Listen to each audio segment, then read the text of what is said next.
50 ngir yeggee xibaar bi waa kër docteur woote bi nag doo fay dara war na ci ku nekk mu taxaw ci yeggee bépp xew-xew bu aajo ci wér-gi-yaram mu nemmeeku ko wala mu gis ko ci biir goxam.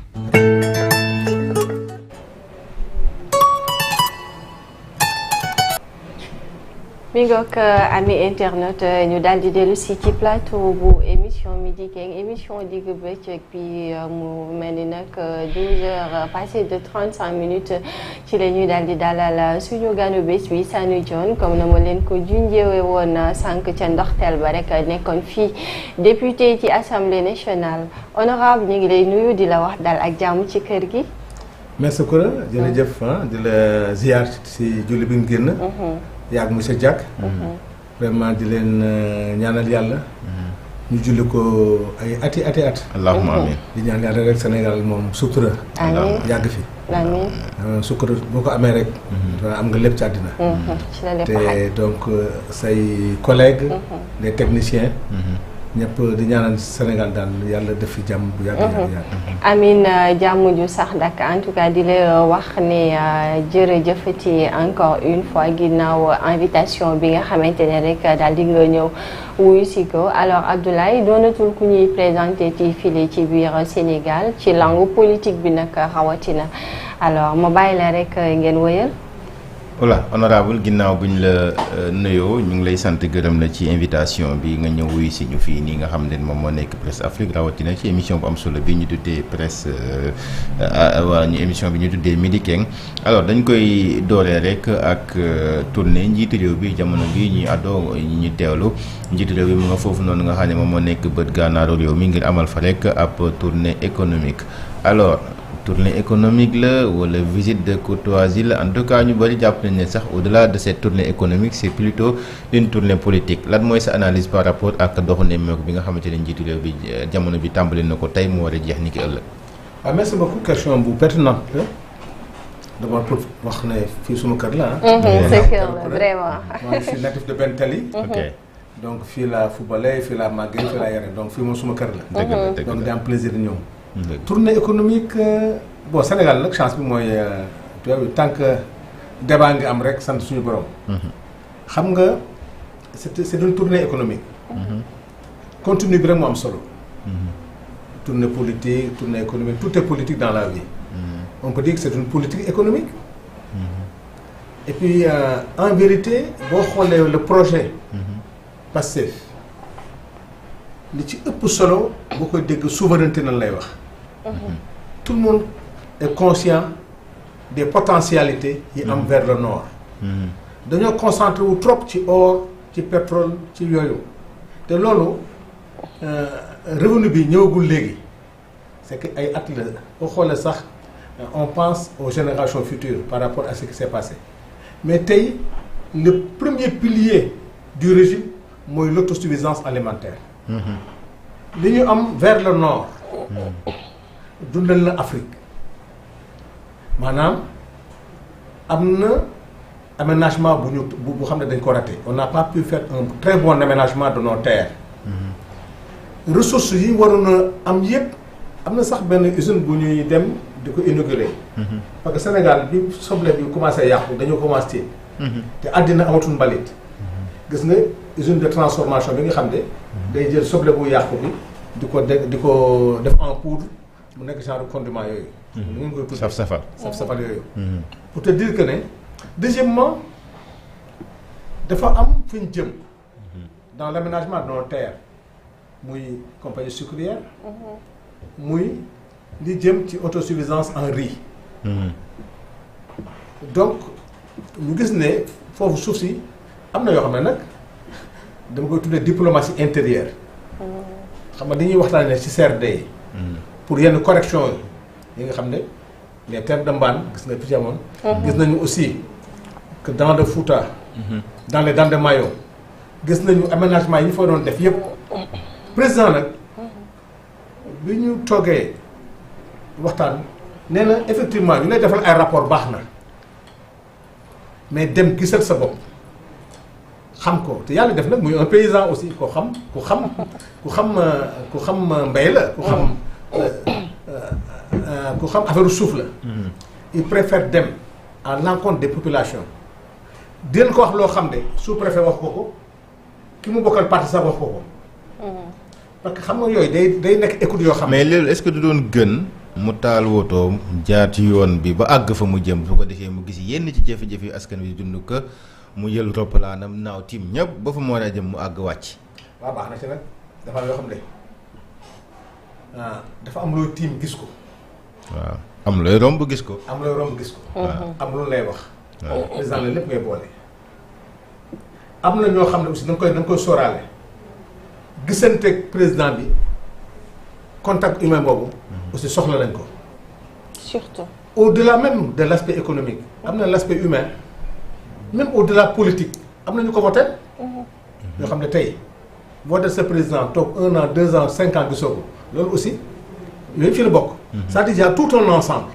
mais farata jóg bi yëpp mooy de visu mu dem saafonteeg population ba wax fa parce que les gens tous se concentrent à Dakar te xam nga nag ku ko xam administration da nga dégg ñu defal la rapport yoo xam ne te rapport yi àndul ak la réalité. benn paysan day ñëw jub la wax boo xam ne tu prends note wala boo seetloo président day dem de mais ñi ko wër on appelle les renseignements généraux. xam na ñooy saafante population te yow doo ko yëg sax. peut-être dina ànd ak ñoo xam ne kenn xamu leen mën na mel ne ku mel ne kuréel nga foog na journaliste la. mu ngay wax ak population mu koy wax loo xam muy bind rek. coow di ko bind ñooñu nag. bu ñu paree dañuy rencontre président defal ko ay notes ne ko au-delà de la visite am na lii wax nañ lii def nañ lii def na ngam. mu envoyé ay commission d'enquête. yooyu nag moo am na yoo xam c'est purement protocolaire aussi. mooy li may wax. y a un aspect boo xam ne aller en contact de la population. parce que président toog Ndakaaru rek wax dëgg yàlla loolu. d'accord sànq wax l'aménagement des terres wax nga fi autosuffisance alimentaire alors que ñi ko fi jiitu daanaka moom lañ mujjee woon autosuffisance alimentaire ba taxoon ñuy def lii di tournée économique yi mais amul benn résultat boo xamante ne ni Sénégalais yi waroon nañ ci mën a mooy est-ce que c'était la bonne façon également tey mu dooree cette tournée là. On n'a jamais eu une politique agricole dans ce pays. Ah bon? On n'a jamais eu une politique industrielle. À mon temps, par les nouvelles politiques industrielles et agricoles.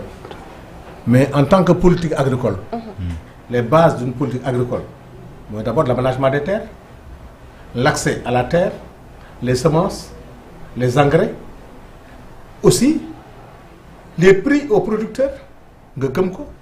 Nos terres n'ont jamais été aménagées.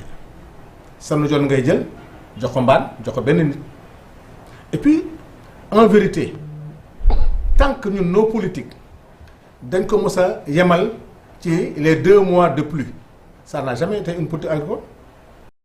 Aménagement des terres mooy permettre au moins 9 mois sur 12 sax nga mën a cultiver mais Sénégal toutes les politiques qui ont eu au Sénégal c'est les 2 mois dem nañu ba sax finalement les semences certifiées bi war a tax nga am une bonne agriculture amatoo ko da nga koy jaay nga yëpp chinois yi engrais bi nga xam ne tey le phosphate de Matam muy phosphate bi gën ci àddina phosphate de Matam nga ñëw transformer ko fii au Sénégal ce que ça peut créer en matière d'industrie et ce que ça peut créer en matière d'engrais tey loolu boo demee jox ko brut jaay ko indien yi wala jaay ko bitim réew c'est que gëmuloo sa agriculture donc il fallait que nos phosphates d'abord ñu fexe ba di ko transformer fii au Sénégal ba pare ñun ñu fexe ba ces phosphates ces engrais là ñu mun ko employer pour deuxièmement nga fexe au moins am 1 ou 2 années nga collecter des semences certifiées pour mun ko jox paysans yi mu war ne ñëw bu ñu béyee am dara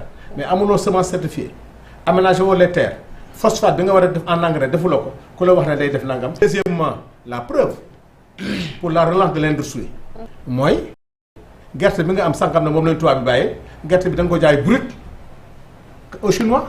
Monsieur Dione, est-ce que ce n'est pas trop dire toog fii ci plateau bi wax ne il n'a jamais eu de politique agricole au Sénégal d'autant plus que gis nañ ne le régime de Macky Sall a fait des efforts gis nañ ne doon nañ fi joxe ay semences danañ fi joxe ay engrais te bu yàggul dara sax laataa muy dem gis nañ ko fi mu jënd fi ay produits agricoles yoo ay matériels agricoles yu bëri teg ko fii nga xam ne moo nekk Grand Théâtre ñi nga xam ne ñoom ñoo nekk béykat yi daal di leen ko jébbal ñu mel ay tracteurs lu si mel ni ay machines yi si mel ni leneen ak leneen daal di ko jox béykat yi nga mën a toog fii tey après ne y a jamais eu de politique agricole au Sénégal est-ce que ce n'est pas trop dire.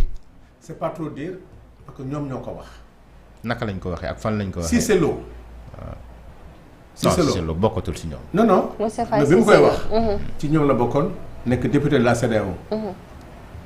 ne engrais yi semences yi ñu koy jox ay politiciens lañ am na benn bëgguma tudd publicité foofu lañ ko jaayee am na loo xam ne aussi bëgguma sosal leen loo xam ne c'est pas vrai. ñëpp xam nañu ne li ngay wax semence certifiée amuloo Sénégal yow boo demee ci àll bi di nga ko dégg ni de ñu day lay ay machine def ko kañ lañ koy jox mais xam nga les résultats sont là xam nga problème bi du question am na wala amul est-ce que yow à part des résultats gis nga fi loo xam ne par rapport tey bi lay wax quand même les terres de Mbane ku ko jox est-ce que paysans yi lañ ko jox l'accès à la terre yaa nga ci àll bi ñëpp xam nañ ne mooy su dee jaxaw si na mais loolu aussi l'accès à la terre boobu ndax itamit anam yi nga xamante ne ñenn ñi dañ koy jotee d'après li ñuy expliquer nekkuñ ci li nga xamante ne ni moom mooy la légalité. ils n'ont jamais été dans la légalité. Ah bon? Les ressources du pays appartiennent au peuple. Les ressources n'appartiennent pas à l'État. Les ressources naturelles appartiennent au peuple sénégalais. Les représentants du peuple, c'est l'Assemblée nationale. Présidence amul droit te jaarul Assemblée nationale. amul droit déclassifier dara te jaarul Assemblée peuple beeg moom confié ko État de nation. T'as vu? On n'a jamais dit que les ressources naturelles appartiennent à l'État. Appartiennent au peuple sénégalais. Et les représentants du peuple, c'est l'Assemblée nationale. Moo tax en matière de déclassification, en matière de terre, en matière de foncier, c'est l'Assemblée nationale qui doit l'autoriser. loolu mooy manquement yi ngay gis ni yëpp ci rapport Cour des comptes. Donc ce qui a induit en erreur de Tahirou Sarr également, c'est la gravité. C'est la cause boo xamee. C'est le problème foncier. léegi monsieur Dione, revenons un peu à la tournée du président de la République au nord. tey jii njiitu réew bi moom mu ngi dem au nord. au nord am na ay jafe-jafe. metti sax. bari na ay jafe-jafe yoo xamante ni mën nañ ko tudd foofu noonu au nord. tey njiitu réew bi bu fekkante ne mu nga fay dem ñu koy xaarandi ci lu mel nii wàllum bël ba di ko xaarandi ci lu mel ni wàllum pêche bi ak monofilament yi ak kàddu yi nga xamante ne jëwriñ bi yëkkati woon na ko fi ba mu indi fi ay polémique di ko xaarandi ci lu jëm ci wàllum baykat yi faree nga xam foofu noonu nga xam ne moo nekk le nord ak canne à sucre gi demee noonu compagnie sucrière sénégalaise bi gi demee noonu est-ce que jàpp nga ne 2 jours njiitu réew bi mën naa wër le nord xam effectivement lan mooy jafe-jafe bi ba mën cee indi ay saafara 1 mois sax doyul mais nag c'est le calendrier du président li nga wax ni effectivement c'est une gestion quotidienne il y a les CRD il y a des CRD am na loo xam ne nag il est parti avec tous les services déconcentrés xam nga am na loo xam ne c'est une tournée sur le plan économique boo xam ne day dem mais am na liggéey boo xam ne nag chaque service dafay am loo xam ne nag bu paree c'est le chef du gouvernement qui va conduire maintenant toutes ces politiques parce que avant muy dem y a une cartographie bi parce que di nga problème yi nga wax yëpp y a même le problème sécuritaire am na xam ne duñ ko wax mais ci la bokk xam nañ ne c'est pendant l'hivernage da gars yi di yoxu si tout dernièrement nos forces de défense demoon nañ defi tracé bi avec la Mauritanie ñu kenn du ko dégg def nañ ko ba yàlla suturaal ñu ça s'est très bien passé ñu ngi côté Gambie bi actuellement xam nañ ne vers le nord fa lay jaare donc bëri na aspect yi nga wax ni problématique yoo xam ne population fa mu ngi koy dudd lu métti même avec les employés avant muy dem y a une délégation qui est partie qui est partie def tout le travail pendant 1 semaine waxtaan ak nit ñi discuter ak nit ñi waxtaan yëpp recenser tous les problèmes. mais est-ce que les vrais acteurs la ñuy waxtaan parce que souvent li am honorable mooy ñoom bu ñu demee foofu ñi ñuy recevoir mooy les élus locaux ñuy recevoir mooy ñi nga xamante ni am nañu tur am nañu ndombal tànk ñu la ñuy recevoir mais les vrais acteurs mooy nappkat bi nga xamante ni xam na monofilament xam na lu muy demee xam na naka lañ ko war a doxalee est-ce que ñooñu effectivement ñu lay recevoir parce que nag les vrais problèmes.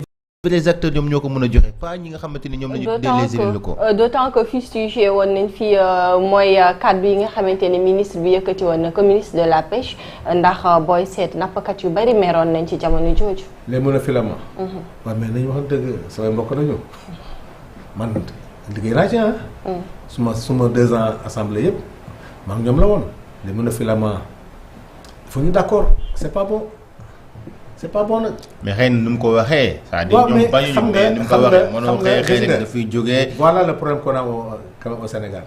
problème de communication. non le maslaha. d'accord naa li ngay wax ne ñëpp di wax ni mu ko waxee. gis nga ne ce pouvoir là il faut ñu comprendre une chose. la démarche même ci visite du président bi du comme visite du njëkk yi nga xam naa ne ñëw rek de non j'étais une semaine avant dans tous les secteurs il y a des gens qui sont partis. rencontrer la population parce que xam nañ ne jour ba tout c'est lu ci bëri c'est protocolaire les vrais acteurs duñu leen déglu mais les vrais acteurs ont été entendus avant président di ñëw. recenser leen tous les problèmes. ñan ñoo leen déglu. les gens yi nga xam ne les conseillers. il y avait des commis. il y avait des commis. il y avait des mais justement Koura ñooñu ngay wax ñoom. ñoo déglu les vrais acteurs. ils ne diront jamais les vrais problèmes. est-ce qu'ils vont rapporter duñu wax lu arrangé wul président bi duñu ko wax. est-ce que xam nga le service de renseignement de la présidence et de la primature mun na liggéey fii doo ko xam mun na nekk fii Presse Afrique ngeen embauché wala ngeen def ko balayeur doo ko xam ils sont partis sur le terrain. wax dañ ko xam ñoom. mais ndax danañ ko wax njiitu réew bi man ce que non ñooñu laa la wax ne la loolu mu xam. problème mooy lan. eggee njiitu réew bi. ñooñu nag jafe-jafe bi askan bi am. xam nga loolu mooy suñu question ñun. waaw xam nga chance bi mooy. ces gens qui sont arrivés au pouvoir c'est des gens comme toi. comme Koura comme moi pas comme moi sax xëy na ñun on était un peu aérien. mais ñoo xam ne ils étaient à la base. boole ce qu'on appelle les services de renseignement du ñu ay politiciens li ngay wax dama ko nangu noonu la daa demee jamais les rapports yi ñu la war a indil dund ko indil. président du ñëw ñu defaraat tali bi maasale ko. peinture ay peinture bu ñëwee pare nañ ci. moo tax ma ne la il faut se départir des vieilles habitudes. quand même loolu moo tax di nga président bi muy annoncé affaire bi. mayu sa gars yi temps c'est dans la semaine la ko annoncé xam ne bu ko préparé woon dans 15 jours. tali bi day tàlleeku ñu peinture def lépp. boo xoolee la tournée là. c'est dans les 48 heures ne ko Sénégalais yi bëri yëg. léegi njiitu réew bi mu ngi dem fële ca Saint-Louis moment bi. voilà ki nga xam ne moo nekk l'édit de Saint-Louis ñu ngi ko daal di jël ñu ko tëj ci biir kaso gi. est-ce que jàppoo ne tamit dina xaw a paradoxal nga dem recevoir d'après ni mu ko waxee ci agenda bi bokk na ci ne dina recevoir les élus ñi nga xam ne les élus locaux yi nga xam ne ñoom ñoo nekk ci au nord du Sénégal. est-ce que du xaw a gauche tuuti ñu ne dem na foofu noonu tëj nañ quand même le maire de président bi dem na recevoir na ñi nga xamante ne ñoom ñoo nekk élus locaux yi sans Mansour Faye. c'est que yow sa xalaat moo doon. bépp nit bu nekk dans le nord. nekk en prison dañ ko war a libérer. wax ma loolu de. c'est que da nga jël Mansour Faye. wax ma loolu de mu nekk nit koo xam ne. au-dessus des Saint-Louisiens. wax ma loolu de. si mais il est le maire des Saint-Louisiens. il est maire des Saint-Louis. moo am ni ñu koy toppee. ni ñu koy toppee Macky Sall ci pouvoir am. saytu woon. Ousmane Sonko c'est pas ce régime. l'audit bi ñu def ci affaire Covid bi. képp ku ci tudd régime Macky Sall. am na wala amul. ndax ma d'accord nañ ci loolu. affaire Mansour Faye am na si benn collègue am na sax lu mu ko wax mu ne ko boo ko waxee bu la comme ce problème là jiitu na ñi fi nekk. deuxièmement wax dëgg yàlla. ou bien on fait confiance à notre justice. du moom rek la. tey boo nekkoo maire nekkoo ministre nekkoo dara kenn doon demande déclaration de patrimoine. est-ce que tu penses que dans ce pays au-delà de ça man du ma tuumaal kenn. tu penses que Sénégal war nañ toll moo xam ne bu ñu la falee nga nekk milliardaire. c'est que tant que je m'excuse foofu rek laa interpréter la presse. de porter ce combat. comment. xam nga su ko mooy lan. nous les hommes politiques on s'est enrichis sur le dos des Sénégalais. ça c'est vrai. yaa ngi wax léegi yaa ngi wax ni problème mu nord bi. c'est parce que on ne s'est pas occupé population. munoo am 38 ressources naturelles am xam-xam am naa am géej.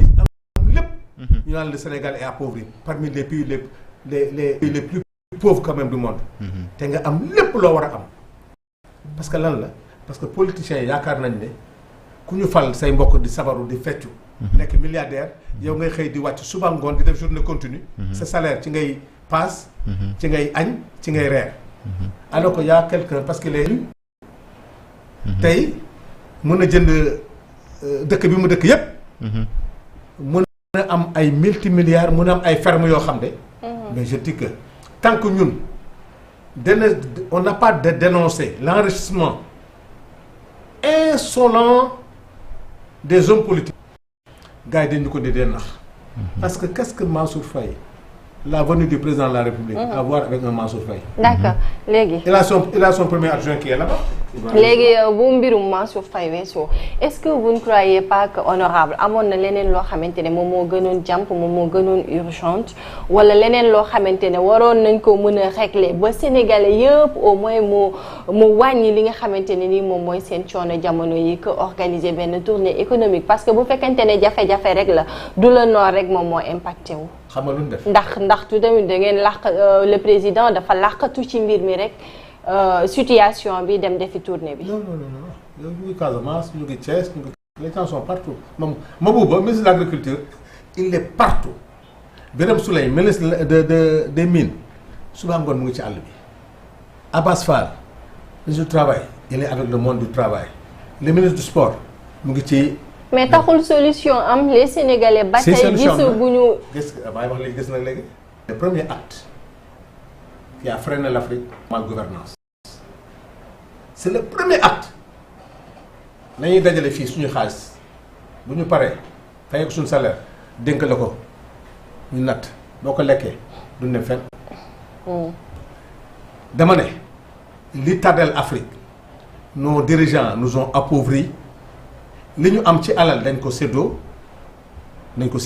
am ci suuf dañ ko séddoo li ñu am ci alal dañ ko jaay tubaab yi qu'est-ce qu'on doit faire ba yow ku bu ne la kii politicien la ñu ne sàcc la wala fenkat la politicien boo woote da lay wax ne man duma politicien de homme politique la t'as pas fait la remarque personne ne veut être politicien nous tous nous voulons être des hommes politiques parce que wóor na la yow le train de vie des hommes politiques fii. Homme politique est devenu plus dangereux que le politicien hein. mais naka nga mën a comprendre xale bi sàcc 10 000 ñu tëj ko kaso def ko paquetage ñu ne Sanu Dione homme politique la ñu ngi koy toppee 1 milliard ñu may aménager chambre boo xam ne bu tàng na c'est parce que ñu ñoo encouragé loolu. tey ban dëkk nga dégg tey ñuy topp ay nit ñuy ñëw di cautionner ay milliards de francs comment on peut dire que quelqu'un peut avoir mais yow yàgg nga ko cautionner de parce que yow un ancien socialiste alors on nous dit que un socialiste on nous dit que mbir mi daanaka régime yi fi jaar yëpp yi fi jot a jaar yëpp noonu la woon. xam nga tuddoo Macky Sall dama ne nous les hommes politiques. ah vous les hommes politiques waaw dama ne. moo tax damay li nga wax laay dëggal. j'ai pas dit le régime de dama ne nous les hommes politiques. c'est-à-dire indépendance ba léegi. kon da ngeen di door am conscience que ne réew mi war ngeen ko mën a soppi. mais c'est vrai parce que population yi muy jóg mais plus jamais ça population bi xale yi mag ñi ñoo ne lii arrêté il faut ñu arrêté ko parce que lii vous n'êtes pas rendu compte du rapport de la Cour des comptes. vous n'êtes pas rendu compte que tey Sénégal am na ay hommes d'affaires yoo xam ne tey dañoo defoon link ak politiciens yi di saasax réew mi c'est ça la vérité. ku ne man est-ce que politique war na ma mën a may loo xam ne yow ak sa njàng moo jàng wala commerçant bi koo xam ne du commerçant la notion d'homme d'affaires c'est quoi lan mooy homme d'affaires au Sénégal est-ce que yow boo jógee président rek que da nga war a wal est-ce que xam nga tey Diomaye bu bëggoon na nga nekk milliardaire d'ici dans 2 jours nga nekk milliardaire dañ jox 300 mètres carrés Almadies léegi nga jaay ko nga dem ci banque bi il te donne les biens du peuple. Pourquoi les gens se sont enrichis sur le foncier du Sénégal? Pourquoi alalu réew mi gars yi mën ko séddoo? Pourquoi nga dégg ay marché? Pourquoi tey ngay dégg ay problème de compte? Comment ça fait que l'argent du Sénégal, moi qui suis parlementaire, tey nga posé ma question sur des transactions financières yu am ci réew mi. man la xaw ma ci dara alors que ci man la war a jaar. léegi loolu da nga jàpp ne jugee na fi. ah waaw. les actes sont posés. xamul la. li ngay def nii. tey ñi def lu jaadu yëpp nga jàpp leen. kon xamal ne suba ci yow la jëm attention. loo commencé xamal nañ ci yow la jëm. parce que ça. c'est un problème dissuasif. buy wane yéen ñëw réew mi kon xam ngeen ne lii. suba dee leen def lii de dee leen topp de. deuxièmement bés bu ñu commencé lii xam nga ni mosul am Sénégal. mosul am Sénégal de c'est pour la première fois mu am nañ ko encouragé léegi. waaw tey di nga ñëw seet si Sano. mun na di ko laajee mu ni booy attendre fii moom dëkk bi dafa changé. les gens commencent à avoir peur maintenant. waaw mais na nekk luy continuer rek. yéen a mën a encouragé ka mu bañ a nekk loo xamante ni dañ koy def juste. pour un temps bien défini. après quelque temps ñu arrêté ko delluwaat ci les vieilles pratiques loolu du loo xamante ni moom la ñuy xaar parce que rupture la ñu woote rupture. tant qu'on tient ce discours là. et puis si parce que aussi dañu dégg ne am na ñoo xamante ne ñu nekk ci peut-être biir Pastef wala jege ñaale régime bi dañu naan non juste que lii il a fallu que ñu def ko pour xam après naka la ñuy continuer suñu politique ce qui veut dire que ni dafay am benn rupture après. moi je vous devine man fi laa koy waxee. à notre ami Fadilou Keita. ses portes sont ouvertes ñaan leen ko ngeen dem seetu ko mu wax la ñaata sénégalais ñoo ñëw di waxtaan di delloo te kenn woowatu leen. CDC. Fadilou Keita. tu sais que dans ce pays. dégg nañ mu wax ko de. non man dama ci am seede man personnellement. mooy li ñuy wax sutura Sénégal xam nga ñaan nañ fi sutura. parce que président ko demandé am na ñoo xam ne ñu ngi dem. mais honorable ci sutura boobu nag. honorable sutura boobu nag bu moytuwulee dina mëne ci leneen loo xamante ne tey du neex Sénégalais yi ndax bu fekkente ne ñenn ñi seeni ay jegeñaale dañuy naan am na ñuy delloo si ci sutura waaye am na ñoo xamante ne dañuy tudd mbirum récompense am na ñoo xamante ne bu ñu yëkkati seeni ay propos dañ naan que dañuy encourager képp ku demoon jëli nga ñëw delloo après ñu xam naka lañ la récompenser est-ce que kuy wër mbirum réew mi war nga mën a récompenser bu fekkee noonu la demee. bon xëy na ni ñuy tudd récompense loolu mun nekk récompense parce que attention nag di nga delloo mais boo delloo ba pare. lan mooy si tegu après. mais ñun dañu bëgg mbir lu transparent. quand même transparent honorable aller jusqu'au bout. honorable xam nga réew mi wax nga ko léegi ne politiciens yi. minorité lañ ci réew mi. minorité. mënuñoo concevoir xaarale mënuñoo concevoir. koo xamante ni dafa jël xaalisu askan bi. nga ne ñu ngi koy delloo ci sutura te kenn yëgut. après bu ko delloo ci sutura mu yem foofu kenn du koy ñun askan bi du seen xaalis du xaalisu politiciens yi. du xaalisu yi politiciens yi xaalisu réew mi la. man sénégalais lambda bi dama am intérêt pour xam kan moo jëloon xaalisu réew mi. ba mu ko jëlee ñaata la delloo ak ñaata la pour xam effectif. et ceux yi nga xamante ni ñoom ñoo nekkoon di jël xaalis réew mi donc pour man waru la doxee noonu nu mu war a doxee mooy képp koo xam ne ak ñaata la jëloon ak kan moo ko jëloon moom loolu dañ ko soxlaa xam du sutura parce que moom suturaalul boppam bu doon suturaal boppam noonu ni c'est l'argent du contribuable mu jël ko def ko à d'autres fins kooku amuñu pour suturaal ko donc kon li am lu mel ni su amee kon responsable principal bi état bi nga xamante ni moom mooy suturaal kooku la parce que état bu suturaalee kooku beneen yoonee ñi fi nekk ni dinañ jël xaalis réew mi demaat tamit delloo ko de cette manière là te loolu nekkul lu ñuy xaar si ñoom. dañ ciy liggéey je suis d'accord avec toi. d'accord Sanu jël 1 milliard pendant 2 ans ma liggéey ci 1 milliard bi ñu jàpp ma delloo 1 milliard bi mais bénéfice bi nag su ma sàccee sa xar bu jigéen. waaw indi ko sama kër mu jur fa ay seex yu bëri ma am ci 5 xar ñu woo ma delloo xar bi te. xam nga loolu. man kay am na loo xam ne d'accord naa mais xam nga. yow vous avez suivi la conférence des procureurs. ñoom seen problème. premier objectif mooy récupérer xaalis bi d'abord. parce que prison bi du solution nañu récupérer. xëy na li nga wax am na ñoo xam ne ils sont passés d'accord ñu mais dañ ne bu ñu naxanteeg ñoom ba récupérer loolu. 2 ans 3 ans 5 ans génn jël xaalis ba yàgg na fi am yàgg na fi am mais dama ne est-ce que léegi.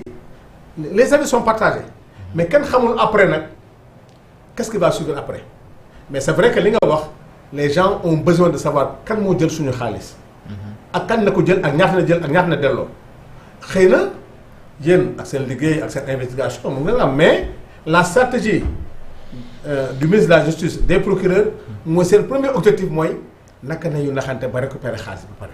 d'accord mais nag li ngeen wax lu jar a bàyyi xel la. d'accord comme que Fadilou Keita mi ngi wax confirmer que nit ñi ngi delloo donc réew mi nañ ko delloo fa nga xamante ne nii fa lay sénégalais yi di mën a gisee seen bopp. alors ñu continuer rek ak beneen point bi.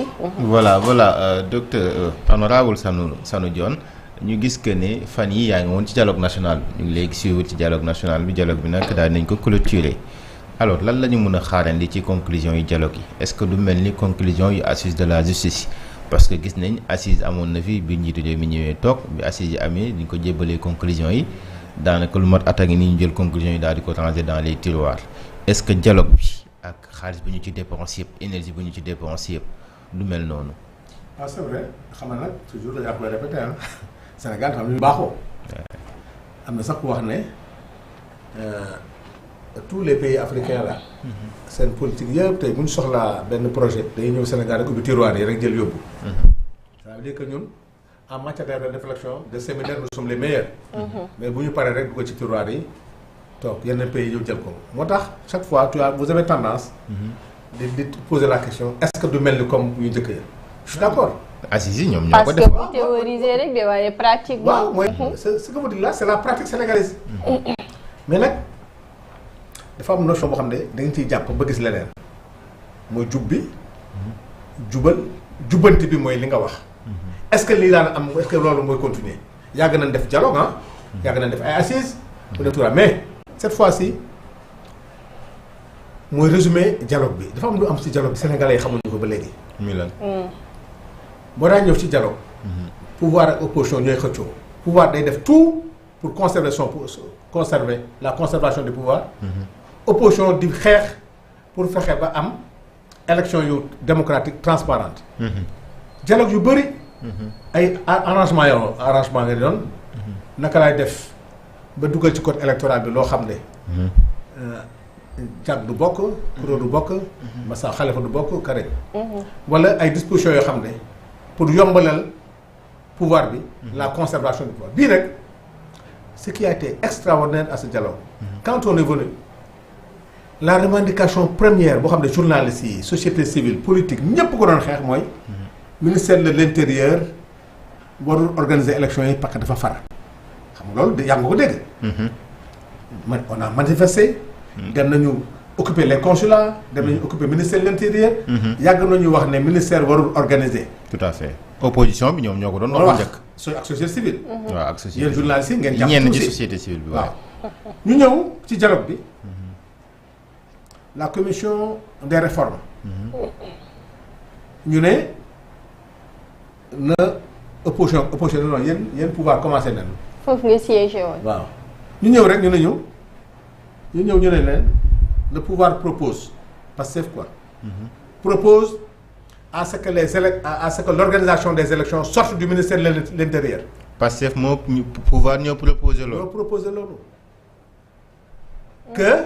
pouvoir ñoo proposé que ministère de l'intérieur. élection yi génn organiser élection fu. ah bon. ñu créer une institution indépendante dootul nekk biir intérieur c'est terminé. day nekk une institution aucun homme politique ne va siéger là-bas. ñu am ñaari proposition autonome. benn bi. ñu ne CENI.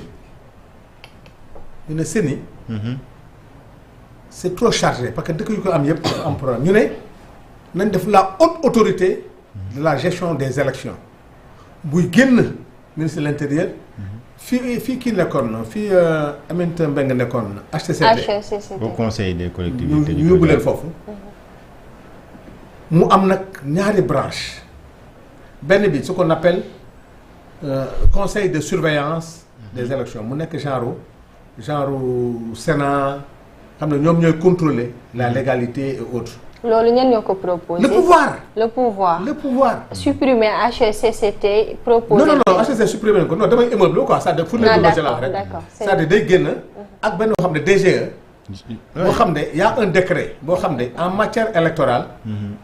les préfets les forces de l'ordre seront à la disposition de cette haute autorité. D'accord. ministre de l'intérieur yoonam nekk ci pouvoir bi may am seen budget. c'était la proposition du pouvoir. kaay na affaire bi sotti na tellement que l'opposition était surprise ils ont demandé suspension de séance. ah bon waxtu bu dajee gestu la woon. waaw quand ils sont venus. ñu ne ñun lan lañ jox document bi ba ñu gis document bi lan la ñu non on n'a pas de document à vous donner lii lañ leen proposé. ñuy coow ñu naan léegi nag d'accord nañu léegi ñëpp d'accord nañ na génn léegi ministre de l'intérieur. xam nga unanimité am na. mais léegi naka lañ koy tuddee CENI âge ñu naan Talla Sylla propose SEN. ba ñu am seen ñu dindi i bi kon à l'unanimité d'accord nañ ci. mooy li gën a am importance. mooy inscription sur les listes électorales maanaam. amatul ay commission pouvoir bi aussi proposé ne léegi inscription yi dootul nekk commission day nekk commission permanente saa yoo bëgg a inscrire nga dem inscrire mais bu élection desee 6 mois. ñu arrêté ko. stabiliser fichier bi. ñëpp am si accès. ñu ne li nga xam ne moo jëm article 80 bi nag. il faut ñu wax ci. non dinañ si ñëw balaa loolu léegi. fan ngeen mujjee ci. ak soit ministère de l'intérieur dootul organiser. élection wala loolu am mooy. dëppoo c'est terminé loolu c'est l'unanimité. mais pour le moment il n'y a pas encore un nom boo xamante ni moom lañ trouvé pour que ne lii ñii ñoom ñooy organiser élection. non léegi moom xam nañu koy organiser mooy des personnes nues bon je n'ose pas dire xam nga DGE. ñoom Birame Sène dafa nekkoon. c'est des experts yoo xam ne c'est des magistrats. donc loolu moom kii bi rek la ñuy xaar officialisation. waaw tur bi rek. donc loolu am ngeen fa consensus. am nañ fa consensus. am nañ fa consensus su léegi. organisation bi. waaw non c'est-à-dire fi ngeen amul consensus. la mooy cour constitutionnelle. le conseil constitutionnel. conseil constitutionnel. dootul on va maintenant vers la cour constitutionnelle. waaye loolu proposition yi bokkoon na ci. jàll na. boobu jàll na. dem nañu ba CNRA. heureusement que bon CNRA vous aviez fait un travail boo xam ne. ñëpp d'accord nañ ci. am na luñ ci yokk. mais à l'unanimité on est d'accord que CNRA léegi. ça y est dañ koy changer. ARCA mooy ñëw. waaw ARCA. avec un autre contenu boo xam ne dañ koy def. tout à fait tout à fait. tu as vu. mais li ngeen d'accordul mooy la suppression des lois dites liberticides. non xam nga nag yéen journalistes da ngeen ay trop quoi. loi liberticide mooy. ñoom bi ñu nekkee ci opposition bi. ñoom ñoo doon wax les articles 250 loi liberticide xam nga nag aussi wax sa xalaat. xam nga loolu dañ ko fee yàgg a dégg nag dafa booy nopp moo tax. honorable xam nga contexte dafa am de. contexte. xam nga contexte dafa am. wala réalité pouvoir moo leen dab. déedéet. yéen a ko doon wax bi ngeen nekkee dans l'opposition que ne waaw l'article 80 l'article 254 du code pénal c'est des lois liberticides. waaw ñoom ñoo ko doon wax jamono bi ñu nekkee ci opposition bi. seen campagne bi ñuy campagne lan lañ doon wax seen programme bokkoon na ci. bu ñu faloo dañuy changer li nga xam ne moom lañ tuddee les lois liberticides. bu ñu faloo dinañu fexe ba procureur ñu wàññi dooleem ba nga xamante ni dootul am yenn doole yi. bu ñu faloo dañuy fi teg juge des libertés et de détention. mais tey boo ñëwee lu mel noonu ñu proposer la ko accepter ko cela veut dire que ne réalité pouvoir daf laa dab. déedéet non waaw mën nga téye réalité pouvoir mën nga téye contexte. Attention, pour ce qui est des juges des libertés et autres, tout ce que les assises de la justice ont adopté amuñu problème ci loolu. mais nag dañuy waxtaan benn affaire. loolu il faut ñu d'accord ci. muy lan. ñun ñoo waxoon ne effectivement l'article 254 toutes ces lois que vous appelez liberticides yooyu yëpp mais xam nga. man de il y a quelques années. Ce qu'on était capable de dire et de ne pas dire. C'est pas actuellement ce que les gens font. dëkk dafa am muy doxee. am na loo xam ne tey su ma la waxee répété ko doo ko répété. Ce Sénégal a changé d'une manière ou maintenant avec les nouvelles technologies. Il faut qu'on protège. Qu'on se protège là sax xam nga comprendre qu'on se protège nous tous. tey lan moo xew ci presse bi lan moo xew ci réseaux sociaux yi. di nga loolu amoon na bu gën a grave ci biir kii bi xam nga lu ñu waxoon. xam nga lu ñu proposé. article 254 boog yooyu man lañ ci dugal nos chefs religieux pour les protéger. tellement que la situation est grave. dem nañu ba ci réew mi saaga nit toroxal nit sa vie privée ci mbedd mi dootul dara ci réew mi bu ñu demee bay xalaat ci article 254 boobu article 80 di ci dugal nos chefs religieux kon xam nga la situation est grave. il y a eu des années personne n'osait di xalaat di wax lu tegunu sa kilifa diine sa président de la république wala tel et tel mais nag ñu ne léegi on est arrivé à un moment boo xam ne kenn xamatul kan mooy kan nos mœurs sont en train de se dégrader wax sa xalaat les gens n'ont pas compris que ils pensent que wax sa xalaat c'est la démocratie déedéet que gars ñi da ngay toog nit toog na la boo ma joxee nangam ma saaga président de la république wala ma saaga premier ministre. mais bu fekkente ni. dégg nga ko. non mais li ma la laaj ak li nga ma tontu honorable bokkul. ba tey sax moom fi mu nekk honorable bu fekkente ne nit ki aussi c'est un opposant c'est un opposant un politique bu fekkente ne moom bu waxee lu la arrangé wu rek wala bu fekkente ne c'est sa façon de s'opposer mais lu la arrangé wu l'adversaire politique rek nga ne moom du yendu kër wala du fa fanaan c'est l'institution c'est le Sénégal qu'on insulte. mais xanaa démb yéen xamu leen ko. déet parce que démb moo tax man ne il faut tant que tu ne l'as pas conceptualisé day am problème est-ce que démb loolu mënoon na fi am. lu tax mënu fi am est-ce que mbir mi dañuy contextualiser moo fi nekk ba tey. ñi doon saaga dama lay wax rek xam nga lu tax li woon démb mooy tey ba léegi. déedéet président bi mu ñëwee. waaw logiwut feneen fu dul palais. primature bi mu ñëwee. donc premier ministre bi mu ñëwee primature lañ ko yóbbu. kon institution ba mu deewoon démb. présidence institution boobu la doon tey. primature institution boobu. mënuma concevoir démb nga bañ li di ko kaas tey nga ñëw bu ko contextualiser di ma ko tuddee leen ay réalité du pouvoir. xanaa kay honorable xanaa kon da ngeen bëgg sax yéen tamit ñu changer li nga xamante ne nii moom mooy le profil d'un opposant bu fekkente ne un opposant mais dañuy gis des gens des politiques man mais le cas de Moustapha Diakhaté le cas de Moustapha Diakhaté est là waxuma ay saaga xam nga saaga ñun dama lay wax saaga kenn du ko rafetlu non xaaral doyen saaga ñun duñu ko cautionner mais dañ ne la dafa am yenn yoo xamante nii man à mon avis jarul jël nit di ko yóbbu kaso parce que am na fii des peines alternatives yoo xamante ni teg nañ ko fi muy lu mel ni bracelet électronique am na fi wax noonu xaaral rek mais li tax may ñëw ci lii mooy dañoo gis que ne Pastef lañ doon kaas démb ak barki démb ci loolu la ñu ne tey si xam nga tant que doo woon ci loolu yaa ngi wax ay peine alternatives c'est-à-dire que donc peine war na am. paf si yenn yi. ci yenn yi d'accord naa que ne peine war na mën a am. quand tu prends le cas de Moustapha Diakhaté bokk naa ci Sénégalais yi wax ne Moustapha Diakhaté mu génnee prison kenn waratu ko te tàllal micro on devait l'accompagner parce que prison baaxul lam boobu ñu la teg sa baaxul nit kenn du ko jéng am ñoo xam ne préfère toog prison que jéng leen.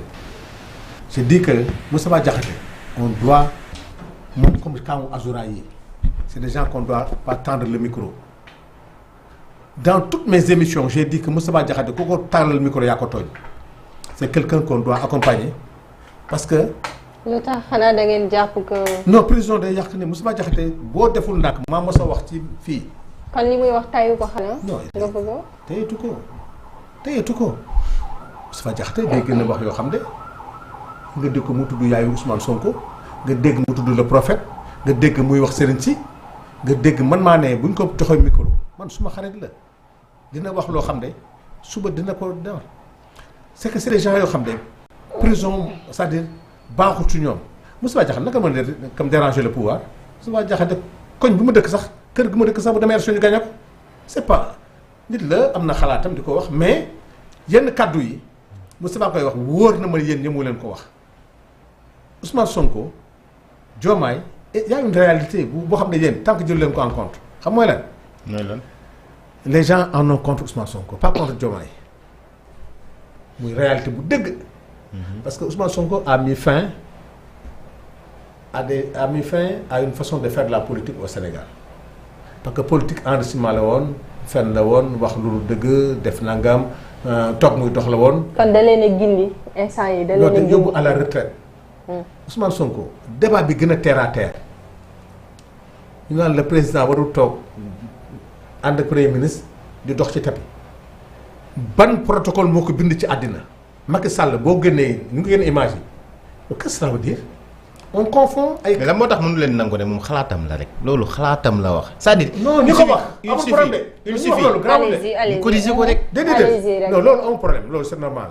ñoom Babacar Gueye wax nañ fi yére bi Ousmane sol loolu ban problème la ay 250 000 yooyu xam nga loolu te sax day neexal débat mais attention gougnafier tu ne traites pas un président de la République de gougnafier de vaurien non loolu nag attention loolu dérapage day indi ci réew suba di nga ko saaga ay militants am xeex ak yow mu gën a grave man am na moment bu ñu jàppee Abdou Nguer pour man boobu dañ ko protéger boobu dañ ko protéger nit dina la jàpp jéem pour yar la pour yar ñeneen ñi pour que yenn kàddu yi waratul génn ci réew mi te gis nga monsieur Diack ce qui se passe dans ce pays bu ñu ci deful attention nous sommes tous menacés ku ñemee taxaw toog ci plateau ne boo ma joxee nangam ma saaga premier ministre ñu ne loolu garaawul wala man gis naa benn chroniqueur bu menacé journaliste ci plateau xëy na moo xam parce que amoon na aura boo xam ne chroniqueur bi amoon na aura boo xam ne peut-être que. kan moo waxoon ne ba mu joxee ma saaga. Abdou Nguer. si boobu jamono nag am na ku saaga président de la république te dara fekkut ko ci. lan laa la wax léegi nee naa la Ousmane nee naa la Moustapha Diakhaté nu mu tudd. Azoura man Azoura ñoo nekk maa njëkk a wax ne Azoura na nga ko yóbbu faji ko xam nga saaga yow premier ministre nga wax président nga wax Azoura 3/4 Pastef yëpp ñu mu dégg mais ci am nit yoo xam ne dof du jël xeer wala def yar bu ne déedéet xam nga la santé mentale Azoura dañ ko yàq en prison comme beaucoup de jeunes en prison beaucoup de jeunes mais meluñu comme yow comme man ñaanuma yàlla yow nga mel ni Azoura fi mu nekk nii je ne le pense même pas et je te le souhaite pas du dox boo xam ne nag day dóoree def nangam mais il a un problème il a un problème mental. comme Moustapha Diakhaté mais nañu fexe ba ci nga plateau yi réseaux sociaux yi nañu bàyyi saaga yi nañu bàyyi xasante yi dugg ci débat bi nga wax léegi sur le plan économique. débat d'idées. di ngeen commencé nii nañ ci débat pourquoi il est parti là-bas. rapport Cour des comptes yi nañ ko fexe ba gaañu ñu approprier ko xam nga war naa fi benn coow fii ñu bëgg ma fi indi coow bu jeex. loolu moom dootoo ko waxati moom. waaw loolu ma ko wax. loolu yaa ngi koy wax ba tey. sommation boobu fu mu toll. lan la clarifier attends c'est très important lan la clarifier. mi nga ne ñëwaat si kay yow koy dañ lay lay sa nga ñëwaat si par rapport ak 1000 milliards. yi nga tuddoon 1343 milliards. waaw que maa ko wax. noo ko waxaat ko ñu dégg. man Sanu Dione je le répète ici. que Macky Sall a créé un décret. un décret bi. compte bi ñu ngi ko tuddee le compte PEDIS. programme de défense pour les intérêts économiques Sénégal. waaw. ce compte. Ce compte et ce décret. Il y a un article qu'on appelle l'article 5 ou 6. Ce compte permet d'ouvrir des comptes bancaires au Sénégal et à l'extérieur. Et permet de prendre sur le compte de dépôt. bi nga xam ne moom ne 1343 milliards yi nekk de puiser ce compte et de le mettre dans des banques à l'étranger. J'ai dit en plus qu'en décembre 2023, plus de 600 milliards ont été décaissés. J'ai dit... À quelle fin? Attends. Allez-y. J'ai dit que la Cour des comptes a dit que toutes ces affectations sont irrégulières parce que ça n'a pas obéi à la loi des finances.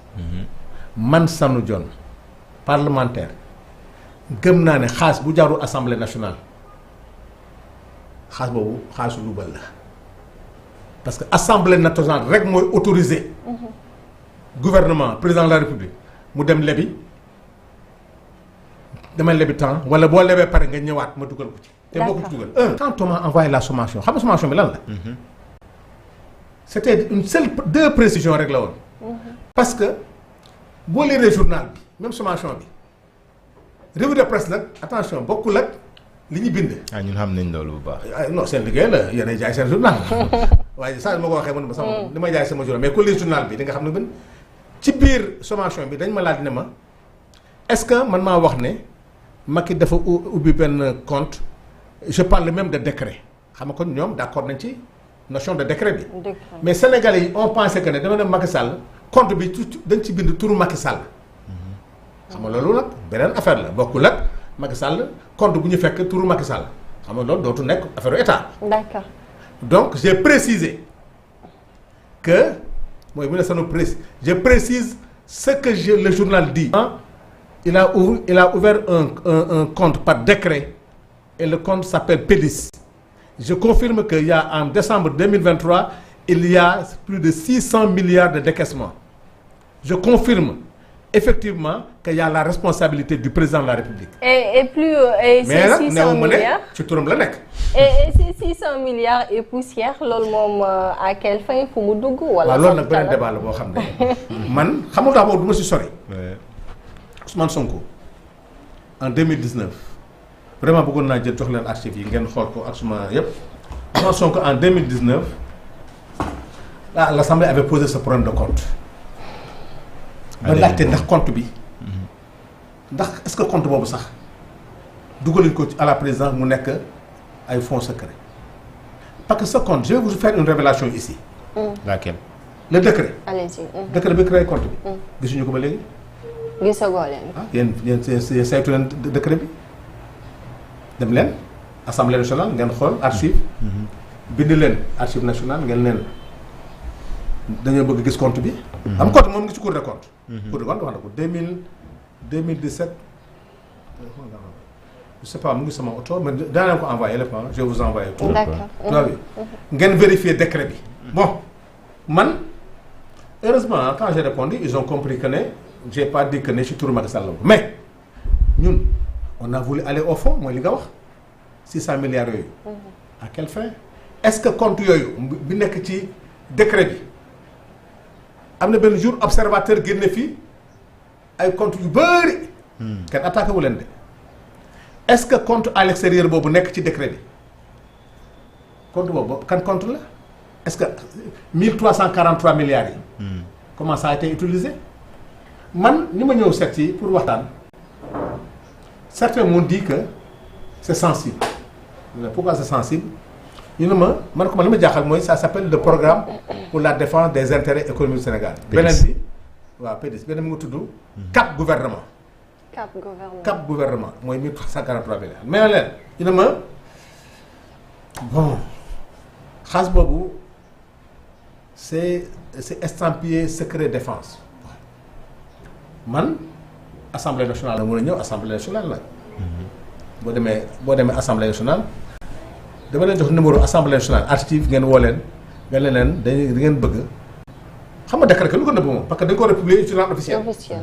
vous allez voir 2017 journal officiel sax du ma dem balaa maa dem dinaa la woon au niveau de la présidence au niveau du secrétariat ñi ma booleel pour décret bi ñu ne gisuñu ko mais man utilisation bi nag mënoo ci dugg tant que daw décret bi gisoo yëpp ba pare 1343 milliards yooyu bu nekk ci cap gouvernement ak décret bi ñu xam utilisation bi c'est à quelle fin et puis le programme pour la défense des intérêts quelqu'un m'a dit oui défense pour les intérêts xam nga c'est am na sax ku ma wax ne benn dëkk boo xam ne dafa am ay jafe-jafe xaalis boobu sax des fois dañ mais man comme Cour des comptes dugul dans les détails transaction bu yëpp c'est anormal te nag dama bëgg ngeen jël ñun tamit rapport Cour des comptes j'ai cité les pages ngeen jël pages yi dégg ngeen beneen bi génn léegi page 39 31 ñu ngi ciy liggéey actuellement nii parce que le rapport de la Cour des comptes nit ñi amuñu woon temps wu liggéey ci parce que dañu doon wax naan baax na baaxul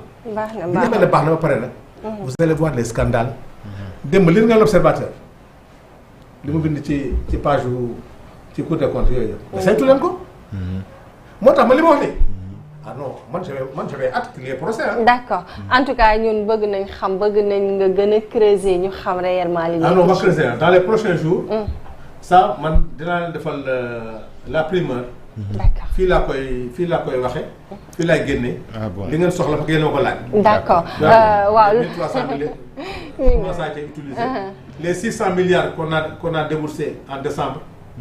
xaalis bu fan la dem. surtout ces 600 milliards est-ce que du sanu honorable Sanu Dione dafa am lu ne ci ginnaaw wala ku ne ci ginnaaw ba muy def yenn révélation yi te dara du ko ci fekk da nga nekk proche du régime négociation parlementaire wala lan moo tax daal Sanu Dione révélation yi muy def nii mu koy def et puis tiitoo ci ragaloo si quoi da ngay taxaw wax ko nii voilà nga ne voilà man maa ko wax répété waat ko da nga am couverture wala dafa am lu ne sa ginnaaw déedéet yàlla baaxee la maa ngi lay wax fii que saaga baaxul sosal nit baaxul wax loo xamul baaxul xam nga bu ma laajee ne ma comment cet argent a été utilisé xam nga dama ne xaw ma ci dara.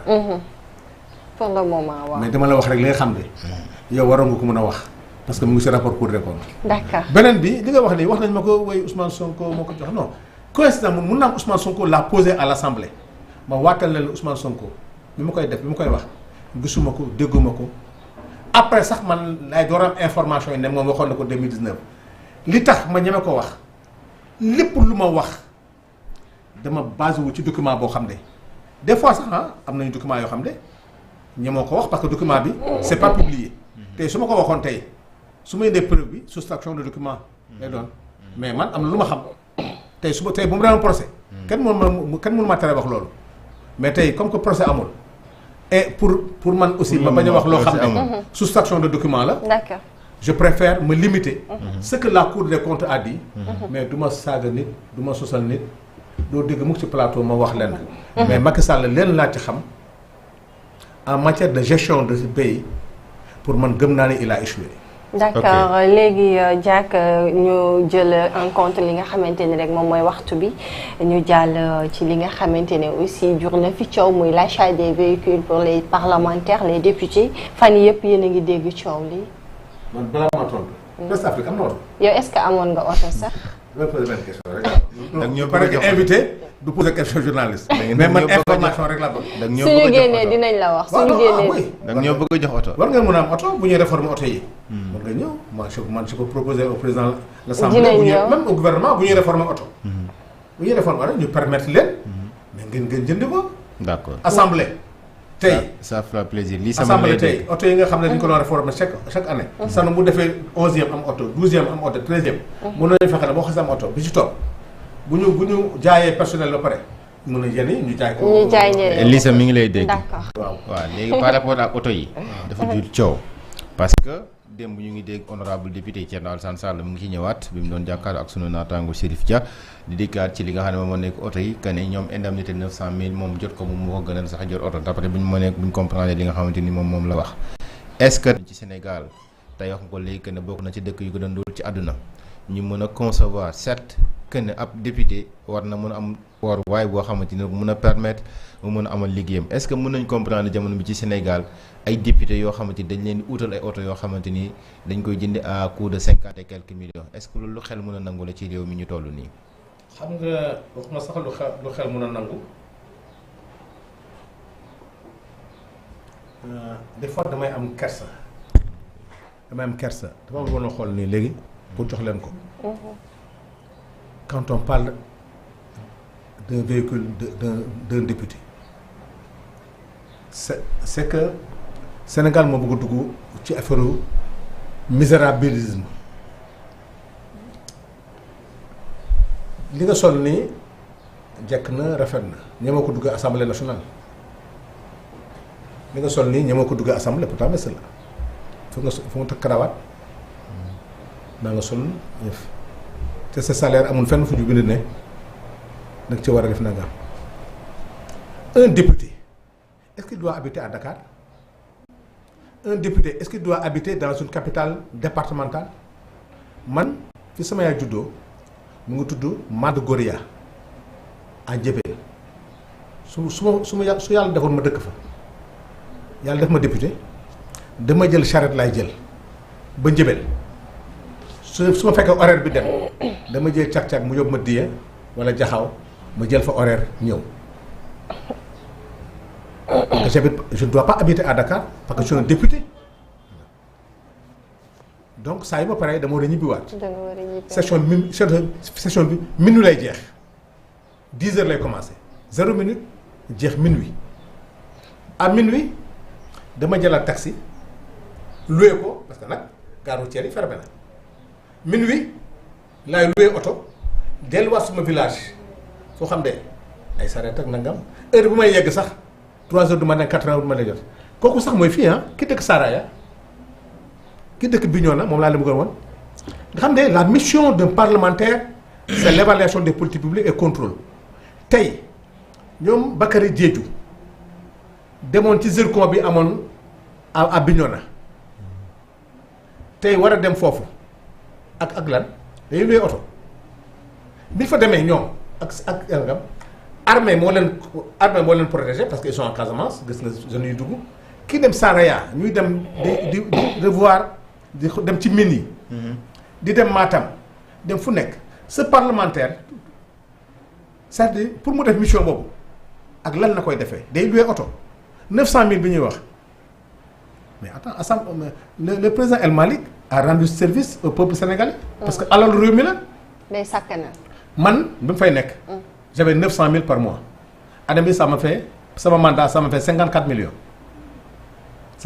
mais 900000 mu kenn dajalul 54 millions jox ma par 900000 lañ may jox par mois te mënu ma ko dajale parce que nag il faut ma ciy transporter di dem def na nga damay dem ci banque bi mu lebal ma 25 millions mais banque bi damay fay assurance 1 million intérêt 4 millions muy 30 millions premier jafe-jafe am na 25 millions lañ ma lebal ma fay 30 millions oto bi man maa koy entretenir oto bi maa koy assurer te oto bi occasion la xam nga luy oto occasion à tout moment am na ñoo xam ne El Malick ne déedéet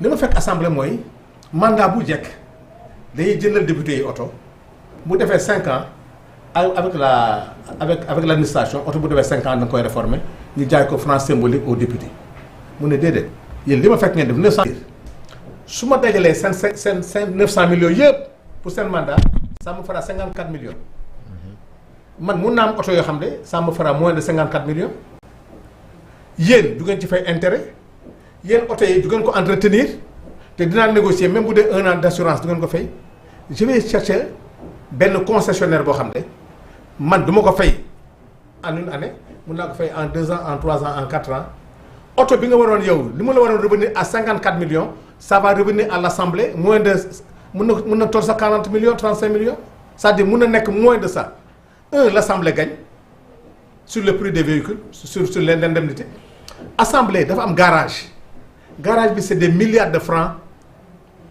que ça coûte à l'assemblée. Assemblée va économiser à travers ses dépenses de garage maanaam léegi ki ma jaay oto bi moo yor entretien bi foofu l'assemblée gagne. Deuxièmement le député il sera sécurisé am na oto boo xam ne 0 kilomètre la mun na dugg ci àll bi te du amee banque bi bor ñun tey ñëpp sama suuf banque yaa ngi topp fi nekk ni ñun ñëpp jot nañ sommation banque tey prêt boo jëloon tey 5 millions yokku na ci mu ne léegi bàyyil ma jëndal leen oto pour que ngeen def seen mais parce que vous serez jugé à travers vos missions parce que l'Assemblée nationale n'a jamais fait d'évaluation des politiques publiques da ngay tëdd sa kër rek comme Thierno Alassane li may wax ne Thierno ne vient pas en commission ah Thierno xamul li xaw commission Thierno plénière nay ñëw xam nga kii tey mënu la wax Thierno yàlla may na ko moom 900 000 ko parce que am na oto mais kuréel bi nga xam de yàlla def mu def politique dëkk Fouta xam ma fan Gande Maayo nga xam ne day traversé waaw tey yàlla def la député député du examen déedéet représentation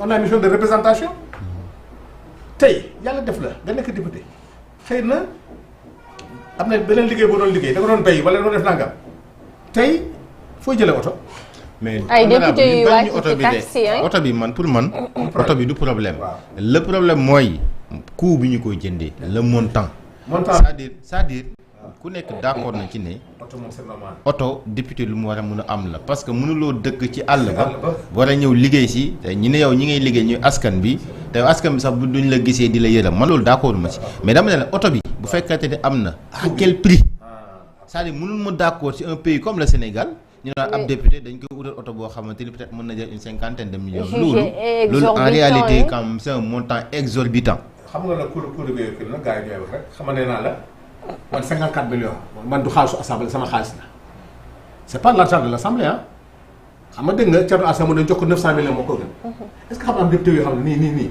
900 millions moo la gën a parce que ñoom am nañu oto. am na ñoo xam ne defoon nañu législature bi passé comme ñoom Abdou Mbow xëy na boo demee këram 4 oto nga fa minimum parce que xëy na def na moom mi ñuy wax ne yore na juróom benni oto ba pare ñuy fustiger yeneen député yi am oto également. parce que mandat bu ne moo am oto bi gën a grave ñoom oto boobu xam nga lu ñu def ñoom ñun bii ñëw 14e dafa am oto yoo xam ne moomuñu ko assemblée ko moom mooy oto vice président président de commission secrétaire élu yooyu assemblée ko moom bokk nag 165 nga xam ne ku ne da nga am oto ñoom seen législature xam nga ne da ngeen def oto ba pare am une trentaine de véhicules pour l'Assemblée nationale. kon loolu daa dooleeku ci. kooku oto yooyu yow booy dem na ko fay bàyyi. oto yooyu pour lan la. oto yi c'est pour les membres du bureau. xanaa membre du bureau bi nekkuñu ay député. waaw non waaw. mais loolu peut-être privé. ñoom la woon ñoom seen gestion Elmal da ko dindi Elmal nee na déedéet man su ma jënd oto amatul ay oto membre de bureau c'est benn ñoom seen jamono. mais benn nit mënul daw ñaari oto. ñaari oto lañuy yor. da ngay yor sa oto. yor oto membre de commission ñaari oto ñoom Abdou Mbow. ba pare ñu def ko seen moomeel après. bi ñuy dem dañuy yóbbu ñaari oto yëpp. kon looloo indi juróom-benn yi ñu koy wax xam. day bañ nee na juróom-benn nag yow de xulul nee na ma bu kenn wax ne juróom-benn xaw ma nee na juróom la xaw ma ñeent la mais question moom dina génne nombre de oto yi. mais par rapport ak coût bi honorable. coût bi motul loolu. ñoom Serigne Boubou si wax ñu loo ci xam. ah wax ñu loo ci non xam nga ñaar dinaa la rassuré ñaar. parce que Serigne Boubou ak CCBM. génn nañu def sortie ne pourquoi préférence am na ay sénégalais ñoo compétir am na loo xam nag daawul am ñoom seen gestion assemblée amul cellule de marché parce que ñun dañuy am gestion autonome mais El Malick dafa bañ bi mu ñëwee dafa créer cellule de marché. ba pare après cellule mu créer commission de contrôle interne ñu lancer marché bi c'est vrai que c'est un marché restreint parce que temps bi gàttoon na ñu jël mais mootal la ki koy gagné sénégalais lay nekk ku ñëpp xam sénégalais lay doon coût bi li ñu ciy wax amu ci. deuxièmement dina avantage assemblée dootu def entretien oto yi loolu kañ dañu war a gërëm El Malick Ndiaye parce que yow li ngay ragal ma rassuré la ne 50 millions yi wax yëpp c'est pas ça. D'accord c'est que 54 millions yi mooy sama xaalis man en tant que député. man moom laa am. loolu nag El Malick day na xaalis est-ce que xam nga ne 2025 bi benn député jotul 900000. wax na ko de nee na janvier ba léegi amul. amuñu ne parce que xaalis boobu nag ñu waroon jot moom la ñu dajaleel jëndal leen ko oto ak Thierno Alassane ak keneen tey Abdou Mbow jënd oto arrangé wu ko parce que dégg nga mu ne moom oto bi muy dawal sax moo gën bu El Malick xam nga ko tey bu ko jëndalee oto tey parce que jot 900000 moo ko arrangé El Malick ne du ma xool individuellement damay xool collectivement pour tout le monde parce que jënd 165 oto mooy gën a moins cher. parce que c'est un prix en gros que ku nekk doon jëndal sa bopp te man sax na su ma jëndee rek auto occasion laay jënd. man sama oto. léegi honorable temps bi daf ñoo xooj xanaa ñu jàll ci. est-ce que jubóo nañu ci foofu.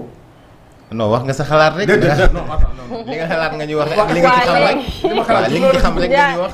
mais honorable aussi ñun ñëpp xam nañ ne du oto yu ndaw yi ñooy dem ci àll bi. te majorité député yi tamit Abdoulaye Dia ci àll ba lañ jógee ah. ci àll ba la ñuy jóge de. mais prix bi aussi nañ ci bàyyi xel. waaw waaye nag tarif yu exorbitant yi tamit tàmmuwul ko nag. c'est pas des voitures de luxe. nañu bàyyi en tout cas que ça ne soit pas des véhicules de luxe. gis nga oto yi ñu jëndoon. Ovo moom moo gënoon nekk bu gënoon kii moom. am na oto yoo xam ne jënd nañ ko bi passé. booy daw yenn vitesse yi rek mu commencé di def nii. d'accord nañu def léegi Koura je pense que mën nañu waxtaani lu soxal mbiru Sophie Gladima mbiru Farba Ngom ak mbiru Moustapha Diakhaté bi sax am na lu mu ci jot a yëy yàbbi waaye ku mel ni ñu gis ne Sophie Gladima ni ki démb mel ni ñu ngi ko doon dégluwaat ci beneen ponk bu ñu sukkandikoo nag ci avocat bii di maître Boubacar Cissé mu mel ne rek Sophie Gladima ci liñ koy toppee daal bëri na si ay mbir yoo xamante ni mën nañ ko duppee ab singali parce que 193 millions ñëw ba 73 millions ñu ne moom lañ koy toppee te moom Sophie Gladima nee na fournisseur bi nga xamante ni moom la ñuy wax xamul ko ci Adama ak Awa est-ce que loolu itam du dëggal kàddu yi ñi naan mbir mi nga xamante ni moom lañ tuddee haute cour de justice dafa am mbiram moo xamante ni mbiru singali la boo xamante ni ñu ngi koy jagleel ñenn ci ñi fi nekkoon ci régime Macky Sall lan moo ci sa gis-gis en tant que koo xamante ni tey jilee da ngaa nekk ci parti au pouvoir. Sophie Gladima kenn yaakaaru ko woon. ñu wax dëgg rek. bi ñuy wax affaire Covid bi moom. tur yi ñu doon wax lu bëri ay Mansour Faye la woon ngay dégg yooyu nga daan dégg. mais Sophie man yàlla xam ne sax bi mu amee daf ma bett. comme Ismaïla Madior sax moom du bett parce que Ismaïla sax du affaire Covid Sophie Gladima da ngeen nangul ñun ñëpp ne rapport Covid régime bi génn la woon moo ko tudd. moo ko wax bu ñëwee la haute cour de justice aussi il faut que ñu d'accord que ne les députés yi fa nekk. seen yoon nekkul ci instruction koo ci invité woon ci plateau sax du ñëw. bañ nañu ba ñoom kenn waru ci wax. donc li nga xam ne moo jëm ci Sophie Gladima. la haute cour de justice les députés ne vont siéger que bu procès amee parce que mun na bañ a am la commission d'instruction peut faire un non-lieu bàyyi dem. bu amee nag mooy suñu 9 magistrats yi nga xam ne ñëpp wóolu nañ leen. ñu ngi def seen liggéey. preuve matérielle ngay indi mu wóor na lii li ñuy wax amul dégg nga fournisseur bi wax entrepreneur bi wax na. kii laa acheté le matériel laa dégg presse bi moo ñu intervenir. moom nee na jënd na matériel bi mais qu'est-ce qu'on lui reproche. par rapport à ce marché là moom moo mën di preuve yooyu nga xam ne bu ko tegee ci loxo les 9 juges d'instruction là dañ koy bàyyi mu dem bu dee nag indiwul loo xam ne c'est convaincant. xëy na procès mooy am journaliste yi ñëpp toog déglu. d'accord procès amagul honorable waaye jóge ci 173 millions dal ci 73 millions ndax loolu aussi xel du ñaaw ci benn manipulation. déedéet xam nga loo xel du ñaaw. c'est des juges 93 ba 73. non non c'est des juges d'instruction. lii la lay toppee yow indil ñu ay preuves rek à force que ngay indi avocat yi di indi des pièces matérielles Tange Tandian toppoon nañ ko fi ak keneen ak keneen ak keneen mais bi ñu leen dégloo ñu indi ay pièces dañ ko déduire ba am loo xam ne moo des moom bu dee le rapport avait parlé d'un montant X ci biir explication yi. ci la commission di tu as vu di gis ne attention lii dañu ko doon toppee man am na yoo xam ne je ne peux pas me prononcer parce que secret d'instruction la mu ngi indi ay preuves ba montant bi wàññeeku nañ ñaan yàlla mu am yeneen preuves yoo xam ne day dem ba xëy na dootu desati dara. blanchir ko mais tey moom la entrepreneur bi ak les juges d'instruction ku ci wax rek da ngaa commentaire loo xamul. parce que man j'ai confiance nous tous nous avons confiance en notre justice. Sophie Gladima keneen ak keneen c'est le rapport bi nga xam ne régime moom bi mu bokkoon. régime bi mu bokkoon. ñoo def rapport bi jébbal ko à la justice. mais ñu ngi ko ñaan yàlla may ko moyens yu mu ci génn parce que ay mbokk la ñu d'accord ay mbokk la ñu te man ñaanal ma kenn prison. Farba Ngom tey jilee sax dafa suspendre lépp loo xamante ni dafa jëm ci ay visites am nee na du recevoir tey jilee benn visite. lu ko waral mooy jàpp na ne anam bi ñu ko téewee jaaduwul wér-gu-yaramam dafa sutante te itam ñaan na ay yoon ngir rek ñu bàyyi ko bàyyi bu négandiku donte am na toutes les garanties de représentation waaye dafa mel ni. toutes les garanties. mais Farba Ngom tey jii boo xoolee Farba Ngom mu ngi ci biir réew mi nee nañ Farba Ngom proposé na ay immeubles yoo xamante ne nangu na koo proposé pour cautionner loolu. mais loolu dañ ko moom proposé na ko suñu sukkandikoo ci li nga xamante ni moom la ñuy dégg ci ay avocat li ñu mën a dégg ci ay avocat loolu la ñuy wax parce que ñun Farba Ngom waxul ñu dégg mais ñi ñuy dégg ñuy wax souvent ñoom ñoo nekk ñi nga xam ne ñoom ñoo koy layoo li ñuy wax que ne mooy accepté na cautionner lu jëm ci wàllum terrain accepté na cautionner ay immeubles mais dañ ko gàntali mettre wér-gu-yaram dafa wéy di sooxee fi nga xam ne moom moo nekk biir kaso gi loolu waral ba mu jamono bi mu lànk ne du recevoir benn visite est-ce que tey jilee jàppoo ne war nañ ko mën a bàyyi ne serait-ce que bàyyi négandiku wala sax comme wér-gu-yaramam dafa sutante ñu daal di ko sax ne serait-ce que sax takkal lam bu ko defee nag moom mën a delluwaat ci njabootam continuer di fayu comme ni ñu ko doon ñaanee jamono bi nga xamante ni Ousmane Sonko dafa nekkoon ci biir kaso gi. yàlla nañu yàlla musal ci kaso. allahumma amiin. baaxul yéene la dee sax moo gën yéene la kaso. nekk ci kaso bi nekk en forme. ñàkk jom rek la. kaso moom ku ci nekk en forme. xamal ne ñàkk jom la. Farba ak xale yi ci kaso bi ñëpp kenn nekku ci jàmm xale yaa ngi ci ay paquetage lañ nekk ci tàngaay bi c'est condition inhumaine c'est que suñu tubaab yi ni ñu def suñu maam yi moo raw sax ni ñuy def ñun ak régime boo mënti dool li ne ci prison yi jaaduwul c'est anormal c'est inhumain te priver de liberté ne veut pas te dire que ne te mettre dans des conditions yoo xam ne dafa gam mais Farba et d'autres ont la chance sax nekkuñu paquetage ñu benn kon sant yàlla ñoom sax conditions yooyu nekk parce que ñi nekk paquetage moom te en matière de dignité donc li nekk jaaduwul. jaadu moo tax président 1400 et quelques yi mu gracier sax xam na tax mu def ko c'est pour désengorger les prisons. Farba Ngom li ma jàng tuuti ci droit am na mën na ko toppee mën na ko cautionner.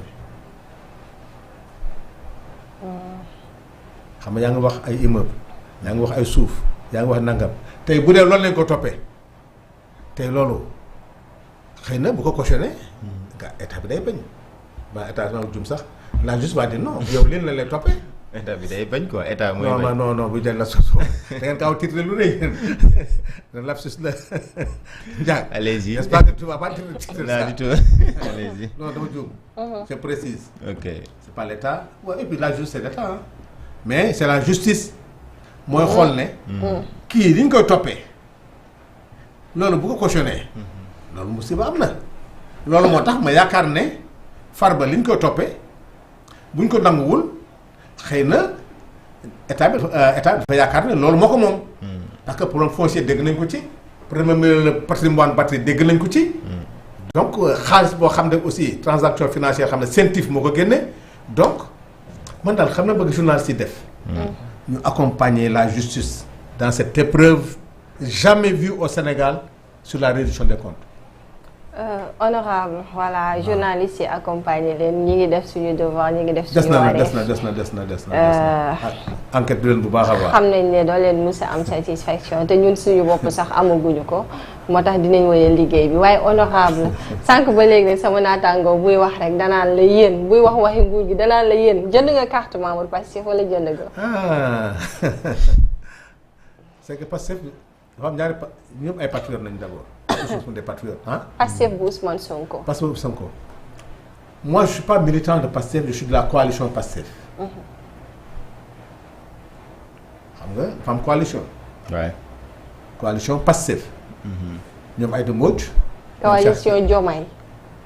wala bu Pastef. waaw Pastef xam nga législative yi Pastef la ñu demee. coalition Pastef la woon pour les élections législatives. Diomaye c'était présidentiel. mais législative coalition Pastef. Diomaye président la il n'est plus. mooy bu Ousmane Sonko ne wóolootul gars yi moom day dem ak boppam ñoom tam ñu mujj retourné ànd. ñu ñëw duggaat. wóolul kan. ay xaral ñu buux leen rek ñu sës leen ci mur bi rek ngeen ne da ngeen di buruxlu rek dugg. non Ousmane Sonko. parce que dañoo siis de ñoom. non ils sont très généreux. dañoo zalo de. non ils sont très généreux. très généreux. yaa ngi ci coalition bi waaw. maa ngi ci coalition bi. avec beaucoup de générosité de la part de gens de xam nga ñoom lu ñuy bañ. li nga wax buruxlu lay bañ. sa loxo tax nga ñëw daw du laxatu. wala nga xaar ñu gagné nga ñëw ne da ngay même bu ñu gagné ba pare sax te yàlla may la compétence.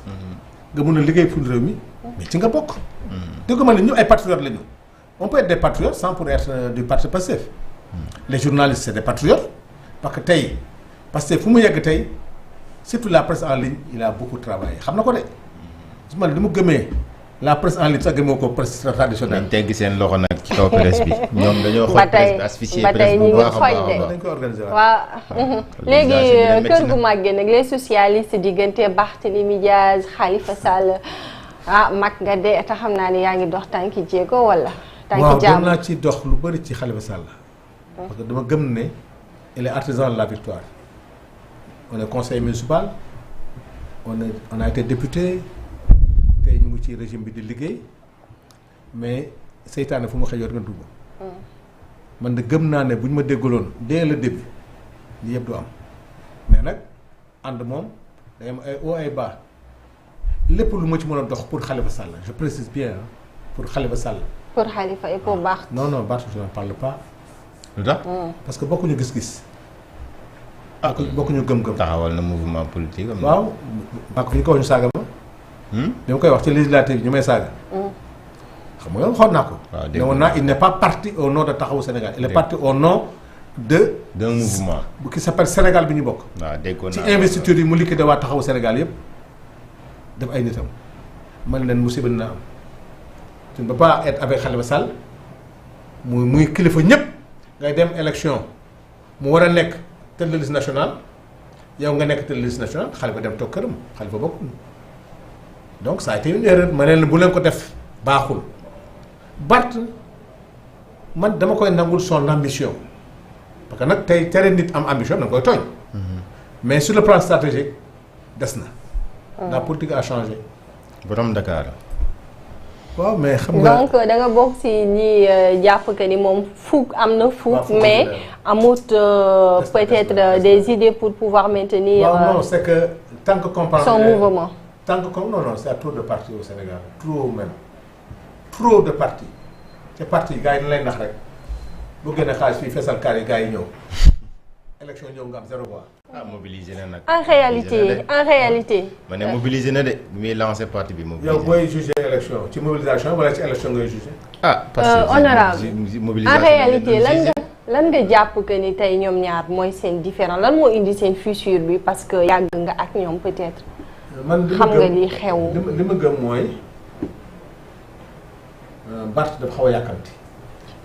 Barth dafa xaw a yàkkamti.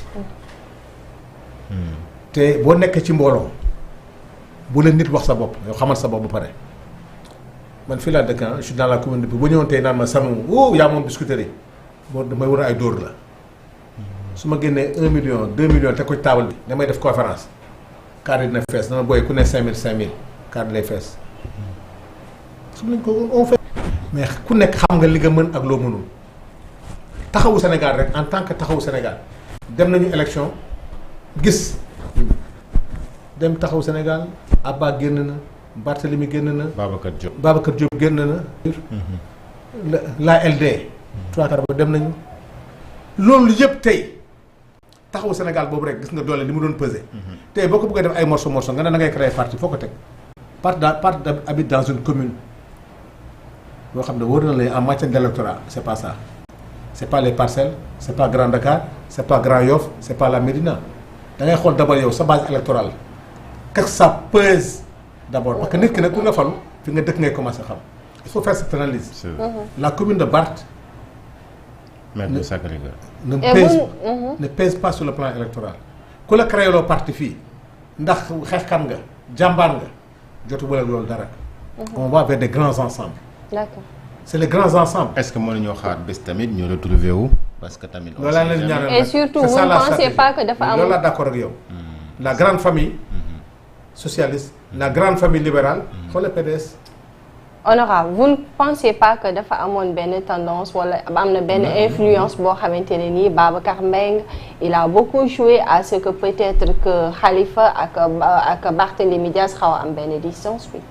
waaw xam nga nag ku nekk ak le maire de Derklé Cheikh Gueye. Cheikh Gueye waaw mais xam nga chacun Babacar Mbengue a ses ambitions tey boo xoolee mairie Dakar bi ñuy bëgg a renouveler ñoom ñëpp ils ont leur ambition Babacar Mbengue a ses ambitions Birakan Ndiaye am na ambition Ngone Mbengue mu ngi fii donc les amis de Barth la mën nekk c'est pour te dire que Salé bu la dara bett woo ma ce jour-là. et les tendances comment ça se passe. parce que je sais que ne chacun est en train de jouer. mais ba li nga wax jàg laa gëm famille socialiste nañu dajale waat famille libérale nañu dajale waat face au passé. ni mu tasee moom dafa ëpp moom taxaw moom ni mu tasee dafa Sonko wàlle guufee xejul seen kaw non xejul seen kaw xamul la xejul seen kaw. kon tey famille socialiste bi yow bu doon dajaloo daal yow dematoo. man ñële. ay léegi c'est na passé. non mën naa ko créer man personne ne peut me dire que ne Yewwi Askan Wi. du début à la fin dama ci contribuer di ci nekk di ci xeex di ci nekk ngeen gis ma assemblée. ma ciy dox di ci wax ba lii am lii wax ne Macky Sall yëpp da ko yàq ba loolu sotti. en tout ko fi bàyyi dem leneen. en tout cas yéen socialistes yi. seen seen avenir politique tout le temps dafay xaw a tax suuf na bu ñu jëlee à l'image de l'autre la feu Djibolé ci kar sa xarit bi. voilà donc daanaka voilà daanaka lépp dafa daal di. qu'est-ce que m'a appris. yàlla ko yàlla yërëm te xëy na ko jënd mooy ma sanu boo juumee ci àddina diine da nga naan astaghfirullah yàlla mun na la baal mais en politique toute erreur se paye cash. Si Djibo n'est pas président de la République du Sénégal c'est l'erreur des 2 tours là bi mu am ak Abdoulaye Wade. Abdou Diouf et Wade foofu erreur boobu su ma ko faral tooñ mu ne ma waaye doon nga may fàttali. c'est toi qui m'as appris que ma effectivement. voilà un grand maître moo doon wax ne ku mun a fay rek mooy lab. dëgg la parce que Djibo bopp bi feesoon na fees boo xam ne ci àddina lu mu xalaat rek loolu la mais des fois. jàpp mu mënul fay. day taxaw ci village bi loolu la. mi ngi honorable waxtu wi jot na xanaa moo bàyyi la rek nga tàggatoo. merci di nuyu la diaspora. franchement muy Eumeu Sow ak ñoom Tunkara li ñu ma may je suis entièrement parce que problème interne dañ ko régler ci biir donc vraiment tey li ma may tey si suba que le problème s'est réglé entre nous. Merci beaucoup. Super. Tu as vu di la ñaanal rek quoi qu'on soit patient. loolu la mag di jëriñ. waaw loolu la mag di jëriñ donc di remercier di nuyu aussi Aliou Mara c'est le papa de Sékou Mara footballeur.